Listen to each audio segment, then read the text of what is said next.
गर्मियों की दुल्हन, आम, नारियल पानी, ठंडा पानी, एसी। अरे ये सब तो बाद में याद आता है। सबसे पहले याद आते हैं हमारी अलमारी में रखे हुए वो हल्के फुल्के कपड़े, जिन्हें पहनने के बाद गर्मी का एहसास थोड़ा सा कम, पसीना कम और आरामदायक सा महसूस होता है ना? आपको भी याद आ गए ना आपके वो हल्के फुल्के से कपड़े। लेकिन हमारी पिंकी को ये सब कहाँ सोचने वाला था। वो तो ले रही थी जैकेट और ठंडी में पहनने वाले कपड़े। अरे माँ, मैं हनीमून के लिए मनाली जा रही हूँ। आपको पता है ना वहाँ कितनी ठंड होती है। हाँ, मुझे पता है वहाँ बहुत ठंड होती है बेटा। तूने सारे कपड़े अच्छे से बैग में डाल लिए हैं ना? हाँ माँ, मैंने सब कुछ रख लिया है। हम लोग 10 दिन रहने वाले हैं वहाँ। कितना मजा आएगा ना। सही है। दिल्ली की गर्मी से तो शिमला में तुम दोनों को मजा ही आएगा। अच्छा, तूने बाकी कपड़े भी रख लिए ना? हाँ मम्मी, मैंने शिमला जाने वाली बैग अलग से बनाई है और घर में पहनने वाले कपड़े अलग से वाले हैं। नई दुल्हन है ना, अच्छे अच्छे सूट डालना, समझी? क्योंकि शादी के बाद सबकी नजर नई दुल्हन पर ही रहती है। हाँ माँ, मैंने सारे अच्छे अच्छे सूट से डाले। आप देखना, जब मैं पहनूंगी ना तो सब लोग देखते ही रह जाएंगे। हाँ, और सारे गहने भी अच्छे से पहनना। हाँ बेटा। हाँ माँ, मुझे पता है। तुम ना ज्यादा चिंता मत करो। मैं ऐसे तैयार होंगी कि सबसे अच्छी मैं ही दिखूंगी। चल, अब तो बाकी की पैकिंग कर ले। मैं आती हूँ शादी के बाकी काम देखकर। ठीक है माँ। अनुज को फोन कर लेती हूँ, पूछती हूँ सारी पैकिंग हो गई कि नहीं। हेलो, मैं भी तुम्हें याद कर रहा था। क्यों? अरे माँ ने तुम्हारे लिए कुछ कपड़े और साड़ियाँ ली है, तो बस यही सोच रहा था कि तुम उन कपड़ों में कैसी लगोगी। अरे वाह, तुम देखना, शादी के बाद मैं ऐसी तैयार होंगी कि तुम देखते ही रह जाओगी। रोज अलग अलग कपड़े, रोज अलग ढंग से तैयार होंगी मैं तुम्हारे लिए।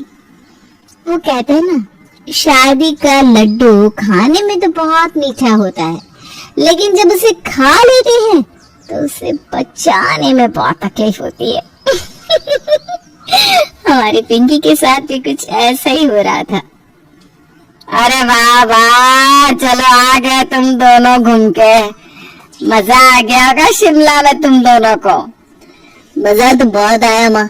वहाँ इतनी ठंडी ठंडी बर्फ थी कि पूछो ही मत।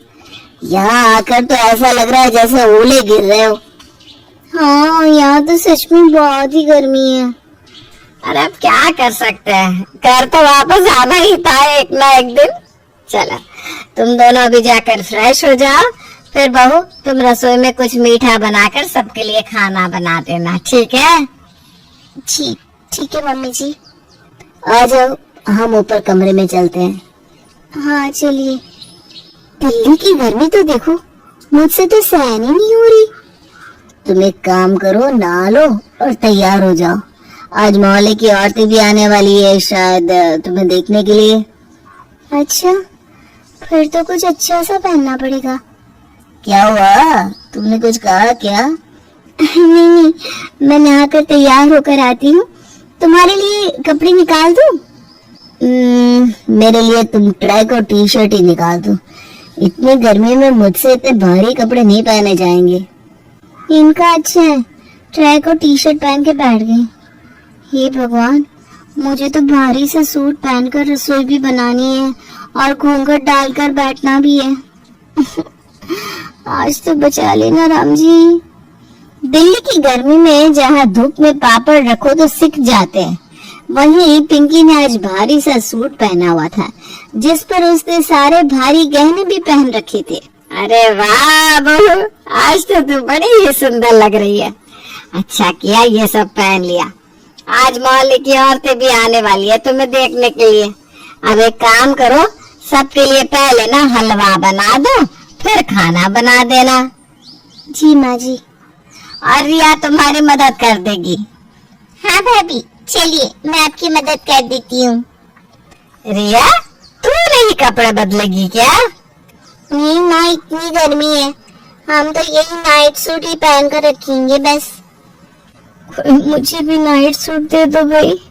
ये सूट पहनने के बाद तो मुझे ऐसा लग रहा है जैसे मैंने आग को लपेटा हुआ हो बदन पर। हाँ सही कह रही है तू। हम भी यही सोच रहे हैं कि कोई कॉटन का सूट ही पहन लेते हैं। हे भगवान, ये क्या सुनना है? मेरे सामने ही सब लोग हल्के फुल्के कपड़े पहन रहे हैं और मैं हूँ कि अपनी मौत को दावत दिए बैठी हूँ। क्या हुआ भाभी, कब से आप कुछ सोच रही हैं? अरे नहीं कुछ नहीं, बस यही। चलो हम हलवा और खाना बना देते हैं सबके लिए। हाँ भाभी आइए, हम आपकी मदद कर देते हैं। रिया और पिंकी ने मिलकर सारा खाना और हलवा सबके लिए बना लिया, लेकिन उसके बाद पिंकी की हालत गर्मी के कारण जलते हुए कोयले जैसी हो गई थी। बैठ जा बहू, बैठ जा थोड़ी देर। जी माँ जी। बड़ा शौक था मुझे गर्मी में शिमला जाने का। क्या सोचकर मैंने गर्मियों में शादी की। अब ये भी नहीं कह सकती कि मैं नाइट सूट पहन के बैठूं क्या। नहीं दुल्हन कैसा लगेगा अगर मैं पुराने से हल्के फुल्के कपड़े पहन लूंगी तो। ये ले बेटा ठंडा है, इससे ना तुझे अच्छा लगेगा, पी ले पी ले। जी माँ जी। तो ठीक तो है ना बहू? हाँ ठीक हूँ, मुझे क्या होगा? माँ मालिक की आरती आई है बाहर, चलिए ना।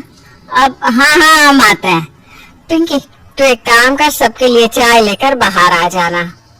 जी माँ जी ठीक है। इतनी गर्मी में चाय कौन पीता है, ठंडा मंगवा लेते। अब फिर से मुझे रसोई में जाना होगा। पिंकी किसी से कुछ कह नहीं पा रही थी, लेकिन इतने सारे भारी कपड़े पहनने के बाद उसे बहुत गर्मी लग रही थी। लेकिन अब मुंह दिखाए में तो उसे घूंघट डालकर रहना ही था, जो उसके लिए और भी भारी हो रहा था। अरे वाह कावेरी, तेरी बहू तो काफी सज धज के बैठी है।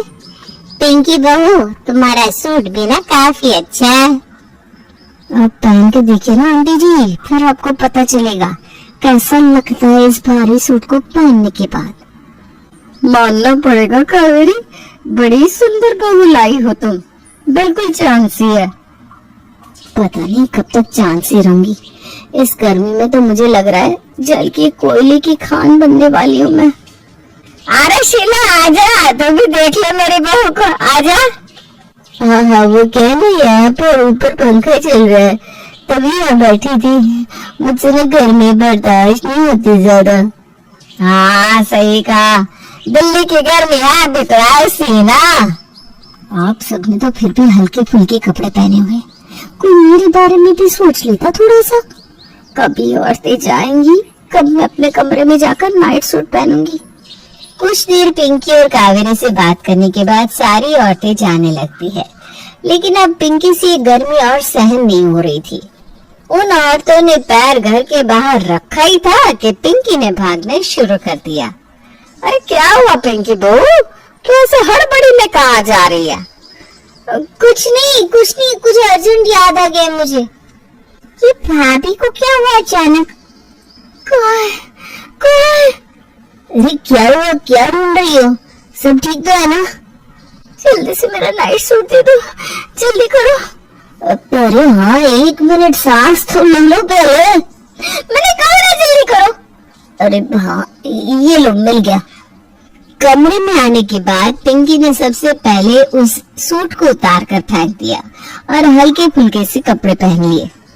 अब ठीक हो? हाँ, अब लग रहा है कि सारी आग बुझ गई है मेरे बदन से। अरे तो तुम्हें इतने भारी भारी कपड़े पहनने की क्या जरूरत थी? कैसे बात कर रहे हो तुम? मैं नई दुल्हन हूँ, अगर मैं ऐसे हल्के फुल्के कपड़े पहनूंगी तो तुम्हारी माँ क्या सोचेगी? ऐसे कोई अकल ही नहीं है कि नई दुल्हन की जरूरत है। अरे ऐसे कपड़ों में तो ना तुम बैठ पा रही हो ना खा पा रही हो, हंसना तो दूर, इन कपड़ों में तुम्हें और भी ज्यादा गुस्सा आ रहा है, वो अलग। हाँ बात सही है, पर हर नई दुल्हन को ऐसे ही रहना होता है, कम से कम शादी के कुछ महीने तक तो। तुम्हें यकीन है कि कुछ महीने इस तरह तुम जिंदा रह पाओगी? अनुज मजाक मत करो ना। अरे मैं सच ही कह रहा हूँ। अरे अनुज, दरवाजा तो खोलना जरा। अरे माँ जी आ गई। रुको रुको, दरवाजा मत खोलना, मैं कुछ अच्छे से पहन लूं फिर खोलना। अरे पर कहाँ ना रुको। अरे इतनी देर क्यों लग रही है अनुज? हाँ माँ बस आया। अरे तुम दोनों सो गए थे क्या? मैंने डिस्टर्ब तो नहीं कर दिया? अरे नहीं माँ जी, आइए ना, कुछ काम था क्या आपको? हाँ बहू, मुझे तुमसे ना कुछ जरूरी बात करनी थी। मतलब तो बुरा मत मानना। हाँ, मुझसे कोई गलती हो गई क्या? अरे आज सूट के बदले साड़ी पहननी चाहिए थी। नहीं माँ जी, कहिए ना। आज तुमने जो कपड़े पहने थे ना, वो माँ जी मुझे लगा ही था सूट थोड़ा सा सिंपल था ना। कोई बात नहीं, मैं कल साड़ी पहनूंगी, आप चिंता मत कीजिए। अरे नहीं बहू, सूट तो बहुत अच्छा था, लेकिन मैं ये कह रही थी कि इतनी गर्मी में इतने भारी कपड़े मत पहना कर। तुझे ये सब पहनते हुए देखकर मुझे गर्मी होने लगती है सच में। तू कुछ हल्के फुल्के कपड़े पहना कर बेटा। माँ जी आप नहीं, मतलब अगर तुझे ये भारी कपड़े पहनने हैं तो पहन सकती है। मैं तो बस और पिंकी सास के गले लग जाती है। अरे इससे क्या हो गया अब? माँ जी आप देवी है, देवी सच में वरदान बनकर आई है। आपके चरण कहाँ है माँ जी? अरे इससे क्या हो गया? कुछ नहीं माँ, गर्मी सर पे चढ़ गई है पिंकी के।